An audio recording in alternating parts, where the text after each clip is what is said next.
സംഘപരിവാറിന്റെ പ്രത്യേകമായ ശിക്ഷണത്തിൽ വളർന്ന ആളുകൾ തിട്ടൂരം പുറപ്പെടുവിക്കുമ്പോഴും അറിയുക മുസ്ലിങ്ങൾ, ബേജാറ് വേണ്ട, ധൈര്യത്തോടെ നട്ടെല്ല് നിവർത്തി ഒച്ചത്തിൽ പറയും, ഞാൻ വിശ്വസിക്കുന്നു, ഞാൻ ഇഷ്ടപ്പെടുന്നു, അതെ, ഐ നോ മുഹമ്മദുൻ സല്ലല്ലാഹു അലൈഹി വസല്ലം പറയും. ഹാഷ്ടാഗ് ഇടും, എഴുതും, പ്രചരിപ്പിക്കും. കാരണം എന്താണെന്നറിയോ? ഈ ലോകത്തെന്തിനേക്കാളും എന്റെ കൽബിൽ ഞാൻ സ്ഥാനം കൊടുത്തിട്ടുള്ളത് എന്റെ റബ്ബ് കഴിഞ്ഞാൽ ഹബീബ് മുഹമ്മദ് റസൂലുള്ളാഹി സ്വല്ലല്ലാഹു അലൈഹി വസല്ലമയാണ്. കുരിശിൽ കിടന്നുകൊണ്ട് ഈത്തപ്പന തടി വെച്ച് കുരിശുണ്ടാക്കിയിട്ട് അതിലേക്ക് കയറ്റി നിർത്തി ശരീരത്തെ ക്രൂരമായി പീഡിപ്പിച്ച് അവസാനം രക്ഷപ്പെടാൻ ഒരവസരം തരാമെന്ന് പറഞ്ഞു ഒരാൾ. എന്താണ് അവസരം എന്നറിയോ? നീ ഇപ്പോൾ ഈ കിടക്കുന്ന സ്ഥലത്ത് നിന്റെ പ്രവാചകൻ മുഹമ്മദിനെ ഓർത്താൽ മതി.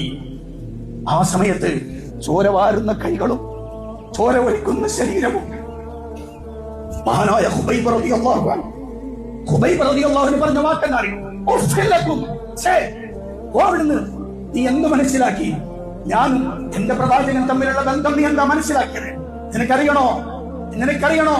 ഞാൻ എന്റെ വീട്ടിൽ സുഖമായി കിടക്കുമ്പോഴും ഇരിക്കുമ്പോഴും എന്റെ പ്രവാചകന്റെ കാലിൽ ഒരു മുള്ളു തറക്കുന്നത് പോലും ഈ ഖത്താബിന് സഹിക്കാൻ കഴിയില്ല. നിങ്ങൾക്ക് എന്നെ വേണമെങ്കിൽ കൊല്ലാം, നിങ്ങൾ എന്നെ കൊന്നോളൂ, എനിക്ക് കുഴപ്പമില്ല.